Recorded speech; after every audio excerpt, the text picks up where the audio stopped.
What I ask you tonight is to be unusual and be a good observer of what's going on. You can pick up ideas that can change your life starting tomorrow. Just be a more careful observer. Now remember, there's two ways to see. One is called sight. See with your eyes. The other one is called insight. See with your mind. See with your eyes, you'll see things. See with your mind, you'll see answers. Put your eyes and your mind to work. And the best advice on developing sight and insight is pay attention. Don't miss anything. In the weekend seminar we teach, one of the greatest fatalities to success is preoccupation, lack of concentration. The guy's mind wanders. See, you wind up average. You've got to learn to zero in and concentrate. I read a good article one time, Reader's Digest. The title was, "Wherever you are, be there." Excellent. Don't miss anything. Focused concentration. You've just got to zero in. You've got to identify your target and let nothing stand in your way. You've got to keep your eye on the target until you've released the arrow. Let nothing capture your attention unless it's in the best interest of your ambition. Let not an obstacle come before you without getting around it, going over it, going under it, trying a different path until you get there. Concentration in sports is crucial. The consummate professional on the field or on the court won't hear the jeering of the crowd. Their concentration keeps all noise and clutter at bay. They have one thing in mind, and that's moving the ball. You have to have just one thing in mind, keeping on track, closing out all the noise and the clutter that gets in your way, going around all the obstacles of negativity and influence. In a tennis match, how long does it take for your opponent to return the ball? Not very long. And what if you lose your concentration? Game's over. One little slip of concentration, just that fast, one little slip of concentration. Your opponent puts the ball by your feet, and there goes the tennis match. In a major presentation, just lose your concentration for a flash of a second. And I'm telling you, you could lose it all. All the hard work, all the long hours, all the preparation, all the momentum building to that crucial presentation could be gone if you don't keep your concentration. If you don't watch your audience, if you don't keep your mind on what you're doing, if you don't keep focused on the task at hand, it could slip right on by you. Wherever you are, be there. Whatever you're supposed to be doing for the moment, do it. You can't be thinking of everything you have to do at one time. All the time. You have to concentrate on just one thing at a time. One project, one job. You have to take it one task at a time and complete it. Do what you set out to do. Keep your mind only on that one task. Why? If you don't, you won't accomplish anything. Concentration takes a lot of discipline. It takes a lot of discipline to demand privacy, to keep the do not disturb sign on your door while you're in the middle of an important job. It takes a lot of discipline not to answer the phone every time it rings at home. That's why they make voicemail and answering machines, so you don't have to answer the phone every time it rings. Your family will appreciate an uninterrupted dinner hour. Your night work will get done a whole lot faster. Concentrate on the work at hand and demand of yourself the discipline to stay focused. If you have a long list of things to get done within a day, do the toughest ones while your concentration is at its peak. If you're a morning person, get the job done in the morning. Don't wait until the evening when your energy is all spent. No, do the jobs that need the most concentration when your body is best able to handle them. If you're a night person, save those tough jobs for the night, not in the morning when you've still got cobwebs in your brain. Learn your body's rhythms. And do the jobs that need the most concentration when you're able to do them best. When you're at work, be at work. When you're in a conference, be in that conference. When you're at your kid's school play or soccer game or dance recital, be there. Don't let your mind wander. Stay focused. Stay focused on the task at hand or the company you're with. Don't let your mind wander during conversations. You never know what important points you'll miss. Stay focused. Stay true to where you are and what you're doing. Use your discipline to keep your mind in line. When you recognize the need to concentrate more, when you recognize this need, and when you discipline yourself to stay focused, it will come easier and easier. Focused concentration can be learned. Focused concentration can become a habit. If you work on it a little every day, the easier it comes, the less energy you'll waste on making your mind mind you. Make your mind pay attention. Discipline yourself to be where you are. Work at work and play at play. Don't mix the two. Concentrate. Give your job the attention it deserves. Give your family the attention they deserve. Give your colleagues the attention they deserve. Wherever you are, be there. Concentrate. The one currency today that'll give you an edge in a marketplace over everybody else, if you know how to concentrate on one thing, you have an edge. If you know how to concentrate your efforts and be focused on one thing, you have an edge. If you can be focused on one thing and not look at everything else that everybody else is looking at, 50 different philosophies, 75 different ways to make money, 19 different streams of income. If you can figure out where to go here, all of that stuff's going to come your way. But if you go chase all the other stuff like everyone else is, you're going to miss the whole point of winning in life because you can't concentrate.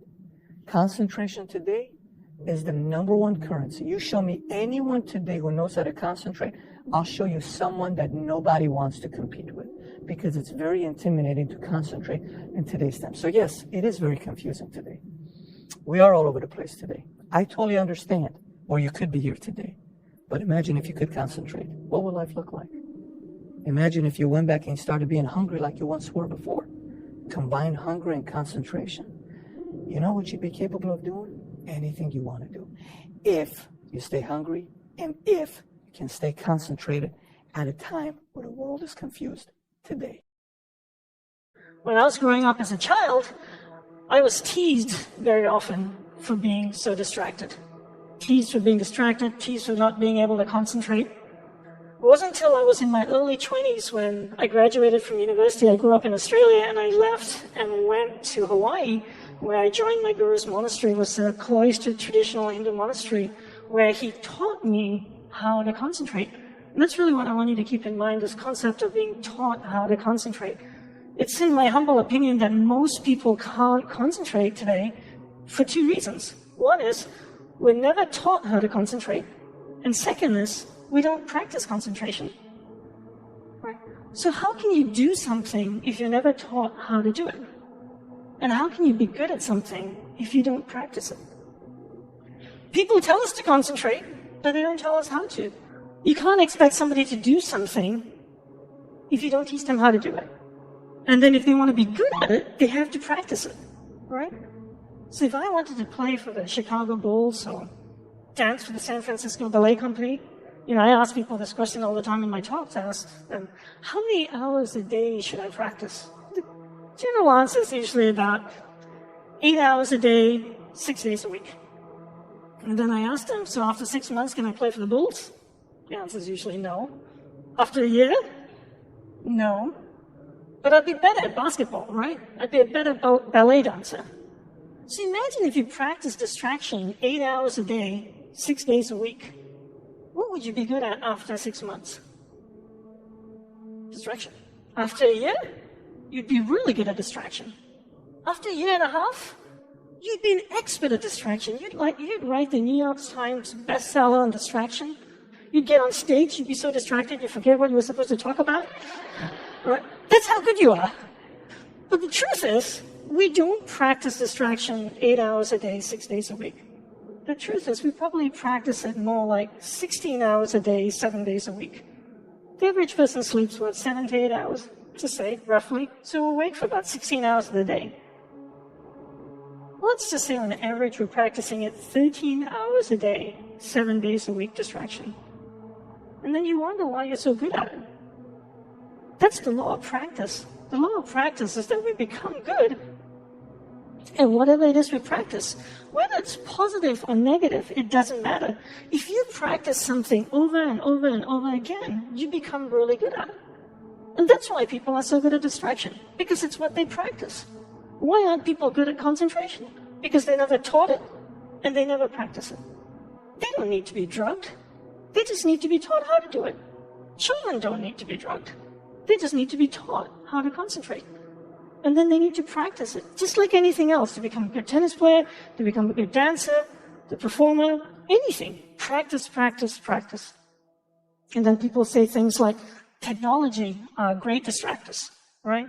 Smartphones. Oh, I have this thing, so distracting, my smartphone. The internet. Are they distractors? I'd like to say no first, and then yes. But mostly no. Why? Let me tell you a story.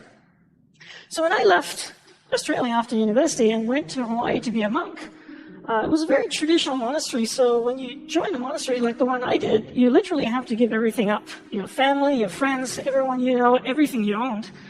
And when you got to the monastery, you're given a set of robes, a set of beads, and a MacBook Pro laptop.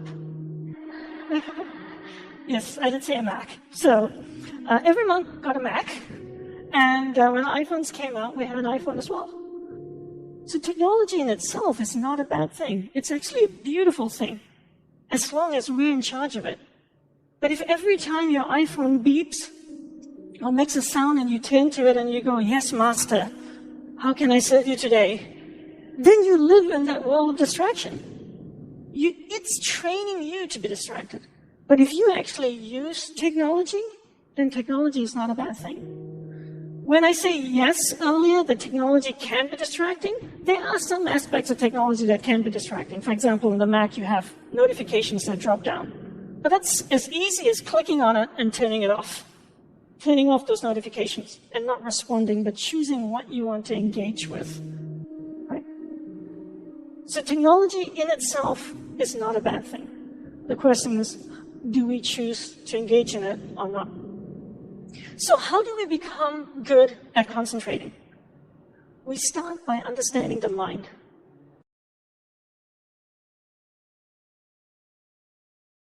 So the first thing I learned when I went to the monastery was to learn how the mind works.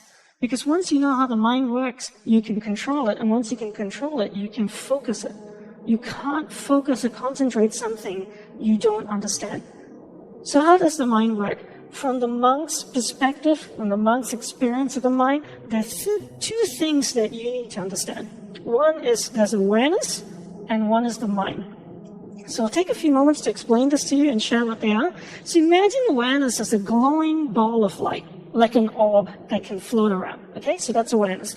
Now imagine your mind as a vast space, vast area with many different sections within it. One area of the mind is anger, jealousy, food, sex, happiness, joy, science, art. And this glowing ball of light called awareness can travel within the mind, and it can go to any area of the mind it wants to go to. And when it goes to a particular area of the mind, it lights up that area. When it lights up that area of the mind, you become conscious of it.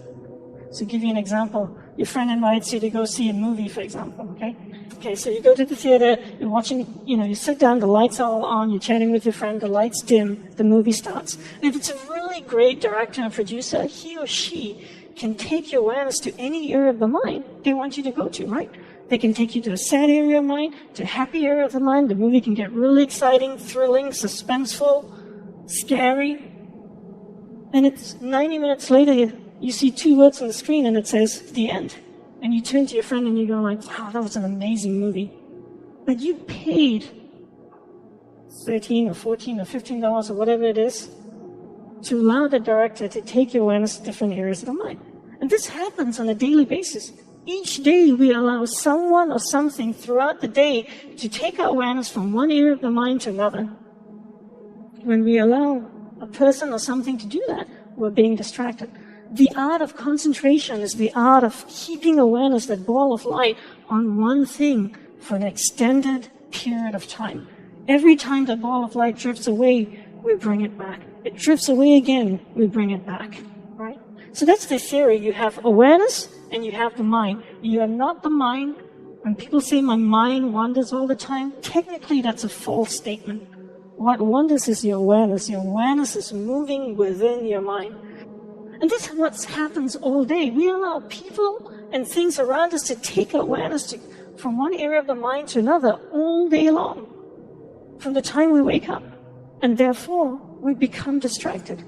So to be concentrated is to be able to keep your awareness on one thing for an extended period of time. How do we practice this? We practice this by doing one thing at a time throughout the day. What's the best way to develop concentration? The best way to develop concentration is to bring that practice into our everyday life. Look at opportunities throughout your day.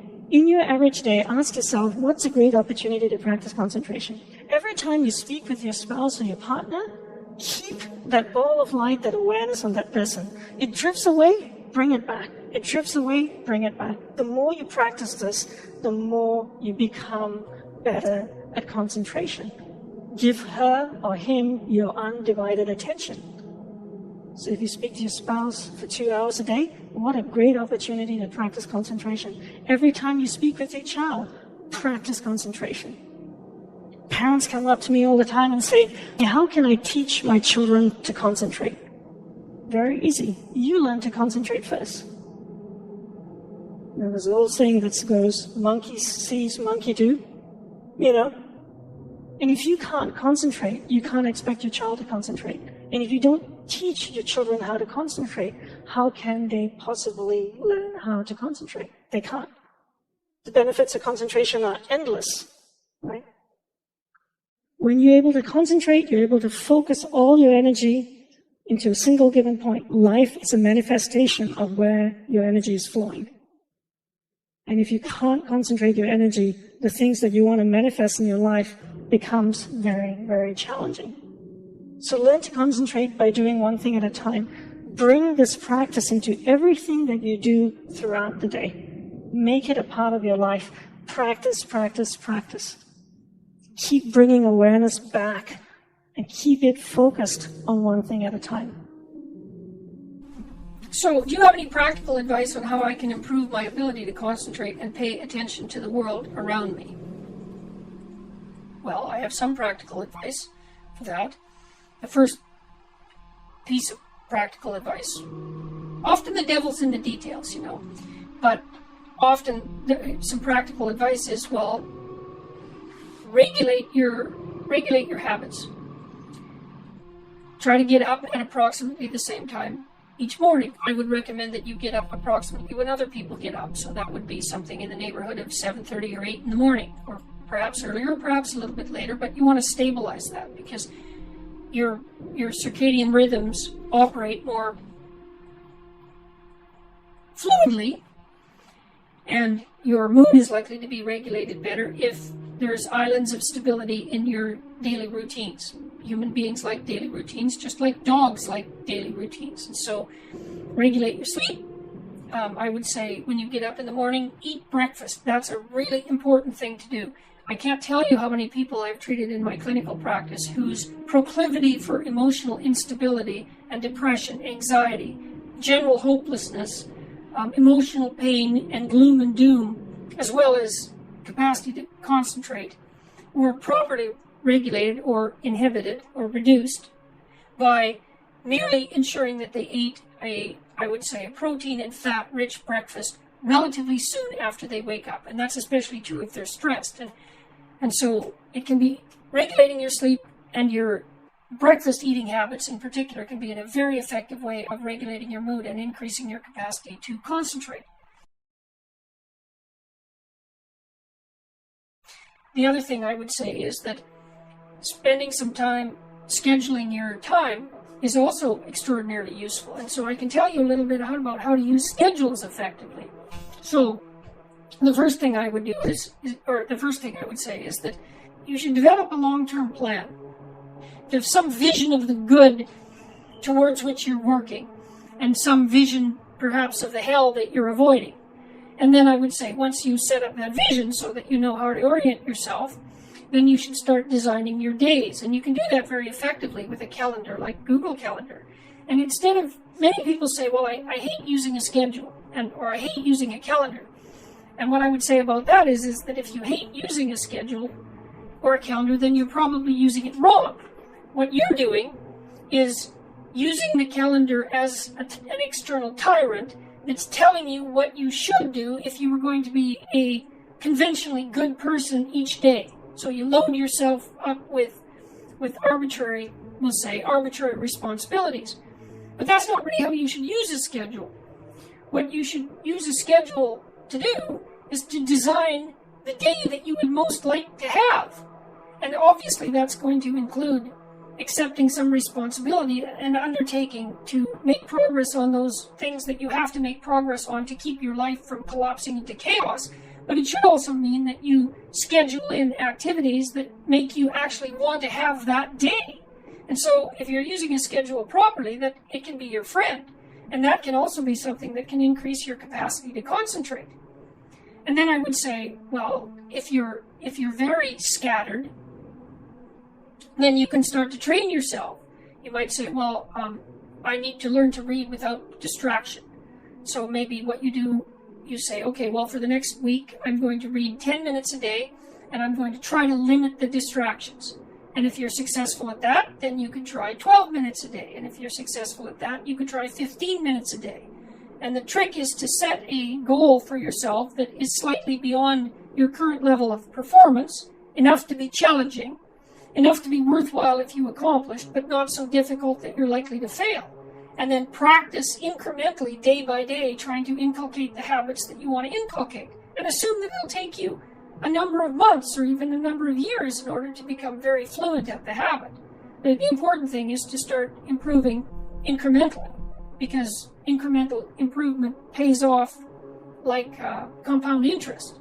And so I would also say that the trajectory that you're on is more important than your starting point. And that's also an extraordinarily optimistic observation, because it means that direction is more important than current position. And I mean, current position matters, obviously, but I don't think it does matter as much as direction.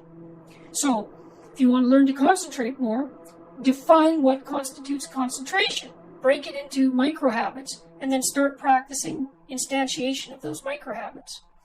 How do you eat an elephant? You bite off one chunk at a time. Well, that's exactly right, and that's also the hallmark of behavior therapy, the issue.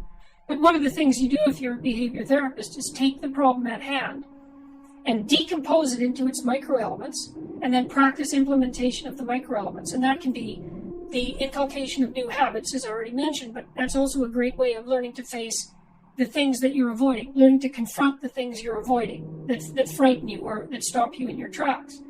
So, if you're scared of going to parties or maybe scared of going out in public, you can also always go to the nearest bar for 10 minutes and sit there and have a drink and then leave, and then maybe expand that up to 12 minutes, and then maybe dare at one point when you go out to say hi to someone. But again, don't ever underestimate the utility of incremental improvement. You can get a tremendous distance by engaging in incremental improvement.